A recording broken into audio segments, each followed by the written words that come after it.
zuwar. Zuwar itu mereka tidak terlalu lama tinggalnya di sini, 3 hari, 5 hari, 10 hari, 20 hari. Kemudian suatu saat nanti mereka kembali pulang ke kampung halamannya untuk mendapatkan keutamaan yang dijanjikan oleh Nabi SAW. Maka berlama-lama untuk melakukan ibadah di dalam Masjid Nabawi. Begitu juga di Makkah dan Mukarramah, dianjurkan bagi kita memperbanyak ibadah salat di dalamnya. Kemudian kemarin kita telah menjelaskan bahwa perbezaan antara Makkah dan Madinah itu sangat tampak sekali. Kalau ibadah yang kita lakukan di dalam Masjid Nabawi ini, maka itu dikhususkan oleh Nabi di dalam area Masjid Nabawi sahaja. Orang yang dilipat gandakan pahala salatnya lebih daripada 1000 itu khusus dilakukan di bagian Masjid Nabawi saja. Artinya kalau ada di antara kita yang salat di bagian luar, maka dia tetap mendapatkan pahala walaupun safnya bersambung, tapi dia tetap mendapatkan pahala salat berjamaah, namun tidak mendapatkan pahala kelipatan yang disebutkan oleh Nabi dalam hadis ini lebih daripada 1000 salat dibandingkan dengan tempat yang lainnya. Itu kalau di Madinah. Sedangkan di Mekah itu lain cerita. Karena Mekah itu merupakan kampung yang paling dicintai oleh Allah Subhanahu wa taala. Maka dia disebut dengan Ummul Qura. Ummul Qura itu artinya adalah induk daripada semua daerah. Karena Nabi SAW diutus di sana. Dan Nabi diutus ikhwatul Islam berbeza dari nabi-nabi yang lainnya. Siapapun para nabi dan para rasul, mereka hanya diutus untuk kaumnya sahaja. Siapapun para nabi dan para rasul, mereka tidak pernah diutus oleh Allah Subhanahu wa taala untuk dunia. Nabi Musa hanya diutus untuk Bani Israel. Nabi Isa juga diutus untuk Bani Israel. Nabi Muhammad diutus untuk semua manusia yang ada di dunia. Makanya Nabi SAW menyebutkan la yasma'u bi ahadun min hadhihi al-ummah yahudiyyun wala nasraniyyun thumma la yu'minu bima ursiltu bi illa kana min ashabin nar. Apa kata Rasulullah SAW? Tidak seorang pun yang mendengarkan aku diutus oleh Allah Azza wa Jalla dari umat ini. Umat itu siapa? Umat Nabi. Semua yang lahir setelah Nabi diutus menjadi Nabi dan menjadi Rasul, semuanya adalah umat Nabi SAW. Semuanya. Dikala Nabi berumur 40 tahun, kemudian datang malaikat Jibril, kemudian menyebutkan, ya Muhammad, iqra. Maka Nabi mengatakan, ma ana biqari, aku tidak bisa baca. Kemudian dirangkul sehingga Nabi SAW sesak nafasnya. Kemudian pada akhirnya, maka malaikat Jibril mengatakan, iqra bismi rabbikal ladzi khalaq.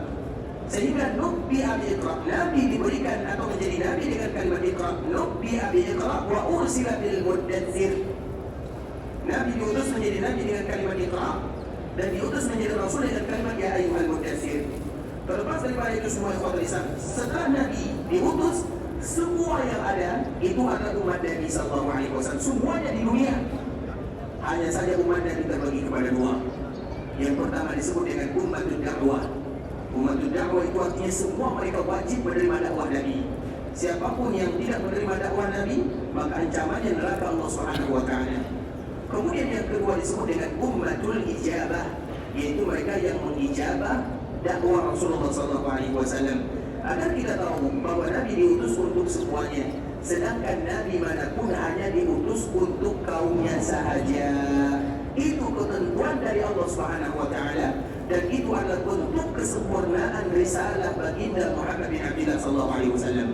Sehingga ikhwatul Islam, dikala terjadi peristiwa Isra itu artinya perjalanan di malam hari.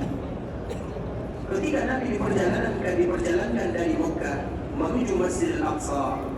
Masjidil Aqsa itu adalah perkumpulan para Nabi dan para Rasul, tempatnya para Nabi dan para Rasul.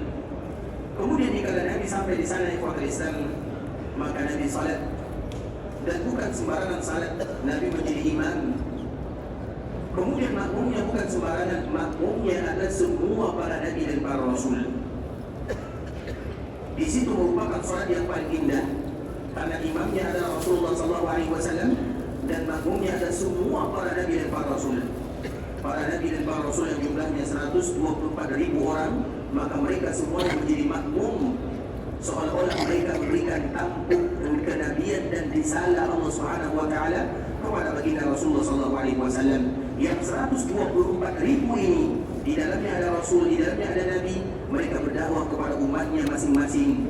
Kemudian ketika muncul Nabi terakhir, maka Nabi ini seolah-olah mendakwakan semua umat mereka, dan itu telah diberikan isyarat oleh Allah Allah Subhanahu wa taala, sehingga ketika Nabi berada di Baitul Maqdis, Nabi menjadi imam, maka Nabi terkenal dengan Imamul Anbiya'i wal Mursalin, imamnya para nabi dan para rasul. Sehingga kemarin kita telah menjelaskan di Islam, di antara salah satu nama Rasulullah SAW adalah Al-Aqib atau Al-Muqaffi, seorang nabi yang tidak ada lagi nabi setelahnya. Sehingga dengan itulah anak-anak Nabi yang laki-laki semuanya meninggal ketika mereka kecil. Yang pertama Qasim, yang kedua Abdullah, yang ketiga Ibrahim, semuanya meninggal. Kenapa demikian? Agar tidak ada yang mengatakan bahwa nanti kalau seandainya anak Nabi ini dewasa, maka mereka akan menjadi Nabi. Karena memang kebiasaannya keturunan para Nabi akan menjadi Nabi. Tapi untuk kesempurnaan dakwah dan risalah baginda Rasulullah SAW, sehingga Allah menutup para nabi atau kenabian dan kerasulan dengan nabi, maka tidak ada keturunan nabi dari kalangan laki-laki untuk menutup ini. Dan itu merupakan di antara hikmah dari Allah Subhanahu wa taala. Terlepas daripada itu semua ikhwatul Islam, artinya Nabi SAW tentunya diutus di pusatnya, dan pusat dunia itu adalah Makkah Al-Mukarramah. Maka salah satu namanya adalah Ummul Qura, induk daripada semua daerah yang ada. Karena bagaimanapun yang timur, yang barat, yang selatan, yang utara, semuanya akan menjadikan rujukan Makkah Al-Mukarramah. Hanya saja di antara bentuk takdir dari Allah Subhanahu wa taala, sesuai dengan hadis Rasulullah SAW, Zuwiyal Ardh, Nabi SAW diperlihatkan kepadanya bumi, dan yang paling banyak dilihat oleh Nabi adalah masyariqaha wa magharibaha. Nabi paling banyak melihat orang yang ada di timur dan orang yang ada di barat. Artinya orang yang paling banyak mengikuti dakwah Nabi adalah orang yang ada di timur. Siapa mereka yang ada di timur? Kita ini. Kita yang ada di bagian Nusantara sana itu semuanya disebut dengan orang timur. Sedangkan yang ada di bagian barat, mereka juga banyak yang mengikuti dakwah Nabi. Sehingga dakwah itu lebih tersebar ke kanan dan ke kiri, bukan ke atas dan ke bawah. Karena memang itu merupakan di antara salah satu yang disebutkan oleh Nabi SAW, tapi itu adalah gambaran secara umum. Sebagaimana disebutkan oleh Rasulullah SAW, sehingga dengannya Makkah Al-Mukarramah salah satu namanya adalah Ummul Qura. Dan juga di antara nama Makkah yang luar biasa di Ikhwatul Islam adalah Makkah dan Makkah. Kemarin kita telah menyebutkan beberapa nama Makkah Al-Mukarramah, dan kita ulang lagi Ikhwatul Islam. Di antara nama Makkah itu Makkah, Makkah. Para ulama mengatakan kalimat ba ganti daripada kalimat min. Dan di antara maknanya, ada yang menyebutkan maknanya sama, ada yang menyebutkan maknanya berbeza. Yang mengatakan sama, Makkah itu artinya mengikis. Karena semua mereka yang datang ke Makkah dalam rangka beribadah akan dikikis dosa-dosanya oleh Allah Subhanahu wa taala. Makanya kenapa kita harus semangat datang ke Makkah Al-Mukarramah, karena sesuai dengan namanya. Begitu juga dengan Makkah. Ada yang lain mengatakan Makkah dan Makkah itu, Makkah dan Makkah memiliki makna yang sama, yaitu al-istiham. Al-istiham itu artinya ramai, karena bagaimanapun Makkah ada daerah yang paling ramai di dunia, yang tidak akan pernah kosong sampai Ka'bah hilang dari dunia. Begitu juga disebut dengan Ummul Qura, induknya kampung. Begitu juga disebut dengan al-balad, dan Allah bersumpah dengan kalimat Rasul, la uqsimu bihadzal balad. Kemudian juga disebut dengan al-baladul amin, wat-tini waz-zaitun wa turi sinin wa hadzal baladil amin. Itu semuanya adalah nama-nama yang ada di Makkah Al-Mukarramah. Dan setiap nama yang ada di Makkah memiliki makna yang luar biasa di sana. Dan salah satunya ikhwatul Islam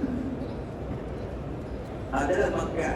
Makkah itu artinya siapapun yang datang ke sana dalam rangka beribadah akan dihilangkan dan dikikis dosa-dosanya.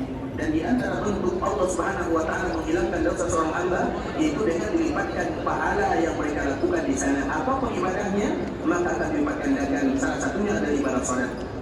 Maka Nabi SAW menyebutkan, wa salatun fil masjidil haram afdalu min mi'ati alfi salatin fi ma siwa. Orang yang salat di Masjidil Haram yang ada di Makkah akan dilipat gandakan lebih daripada 100.000 dibandingkan dengan tempat yang lainnya. Dari sini kita akan kembali mengulang ikhwatul Islam, wa salatun fil Masjidil Haram, dan orang yang salat di dalam Masjidil Haram. Masjidil Haram itu ada nama lain daripada Makkah Al-Mukarramah. Karena Makkah disebut dengan Al-Masjidil Haram, disebut dengan Al-Bait, disebut dengan Baitul Atiq, disebut dengan Baitul Mahmud, dan juga disebut dengan bahasa-bahasa yang lainnya. Kita akan kembali mengulang ikhwatul Islam. Lantas apa keutamaan yang akan didapatkan bagi mereka yang salat di Masjid Haram Makkah Al-Mukarramah? Maka kita kemarin telah menyebutkan salah satu ayat yang luar biasa, yaitu ayat yang disebutkan oleh Allah yang surat Bara'ah, satu-satunya surat dalam Al-Quran yang tidak diawali dengan basmalah. Kemudian yang pada lisan di ayat yang mana Allah Subhanahu wa ta'ala menyebutkan karena ayat ini disebut dengan Bara'ah. Bara'ah itu artinya Allah dan Rasulnya berlepas diri dari orang-orang yang bukan muslim, dan seorang muslim juga harus berlepas diri dari orang-orang yang bukan muslim. Berlepas diri artinya dari keyakinan, bukan dari muamalah. Kalau muamalah lain cerita, berbeza antara keyakinan dengan muamalah. Lakum dinukum waliyadin, untuk kita agama kita, untuk mereka agama mereka. Artinya ikhwan Islam, seorang muslim harus loyal terhadap agamanya, dan di antara bentuk loyalitas seorang muslim terhadap agamanya, mereka harus mengakui bahwa semua agama selain Islam adalah agama yang tidak akan diterima oleh Allah Azza wa Jalla. Dan itu adalah atas arahan dari Allah Azza wa Jalla. Allah yang menyebutkan, apa kata Allah Subhanahu wa ta'ala?